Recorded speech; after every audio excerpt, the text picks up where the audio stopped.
If you're freaked out over the current events in the election world, you are not alone. Know that now that we know President Biden is exiting the race, there's a lot of unknowns that may bring on stress and anxiety for voters, but there are ways to reduce those feelings. Joining us is Dr. Arash Javabankt, the director of Stress, Trauma, and Anxiety Research Clinic at Wayne State University School of Medicine, to offer some tips on a self-care plan. Thanks so much for joining us today. So can you explain what exactly is election anxiety and what are some symptoms that you see?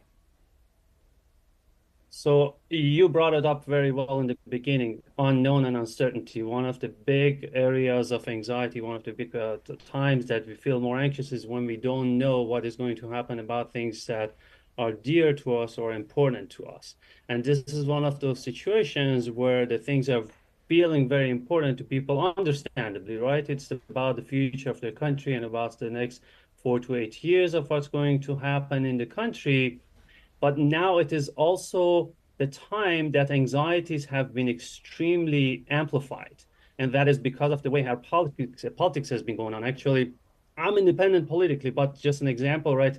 A few minutes ago on your TV, I just heard from ex-President Trump talking about the vice president, a radical lunatic who will destroy our country, right? There was a time that it was like, okay, we are two groups of two views in the politics, and we have some differences. And one group, we believe the other group don't know the best or they are not as competent. But now it has become, oh, the other side wants to destroy the country. Basically, half of the political system has, in the eyes of part of the country, become something that is intentionally trying to ruin the whole country.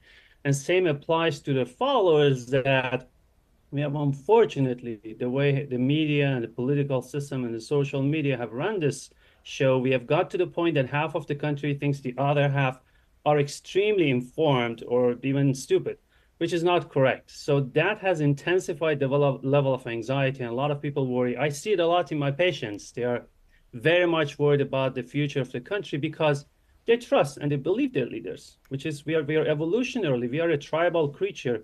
We are meant to trust and believe our own group. But the political system has become so divisive that we start to believe that our tribe is the only one that tells everything true and correct, and the other side is absolutely wrong. And that creates a lot of anxiety, especially people who are following the news, people who are constantly watching the political cable news and shows over and over and over. The world has become that tiny thing that they see inside of their own inside their own social media spheres and on their own cable news, because we usually do not expose ourselves to different sources of news. So the world has become that tiny thing, which is very scary. I always tell my patients, when was the last time you were watching political shows and then you left happy? Rarely, because the media and the social media have learned that fear sells. Fear is very competitive. So fear is what keeps me glued to the TV or keeps me scrolling. And what And about, there's so much, and keeps me donating and keeps me supporting. sure. And when you talk about, the effects of this anxiety, it can be subtle, can it? Absolutely. I just feel worried. I just feel the world is not good. And interestingly, our attention follows our mood, which means if I'm happy, I'm seeing the good things around me. If I'm anxious and worried, and I believe that half of the country is dangerous, wrong people, my attention is also constantly following the negative. So I'm constantly looking at what could be dangerous, what could be worrisome, and I'm following the negative news. I'm scrolling the negative news. So I feel bad. I feel I'm seeing a lot of bad things. Sometimes I don't even know why. But a lot of times the worry is too much. I hear it all the time from people, from the patients. They're seriously worried because it's also anything negative about the other side is extremely amplified.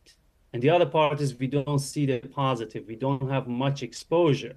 I mean, media like you guys, you also show, okay, this good things are happening. This thing is happening in the world of science and sports and arts. So exposure is balanced. But here, for a lot of people, exposure has become unbalanced.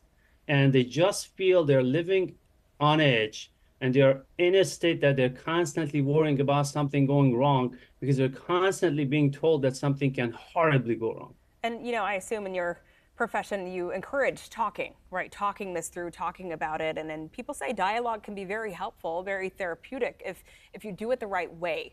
So how do you recommend people talk about such high stakes things like politics?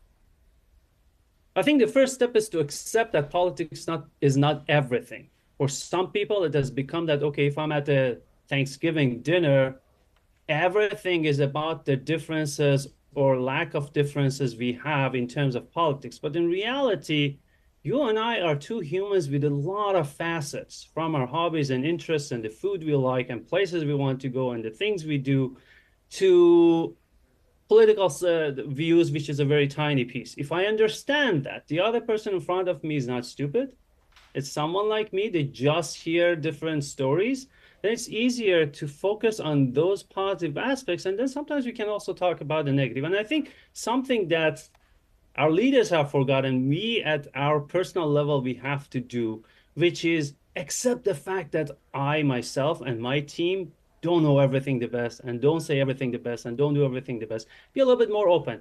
For that, I have to be open to the other side of stories and news and social media and also the people.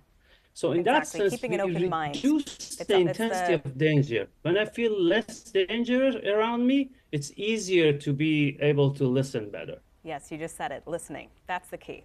Dr. Aras Javamat, thank you so much for speaking with us today.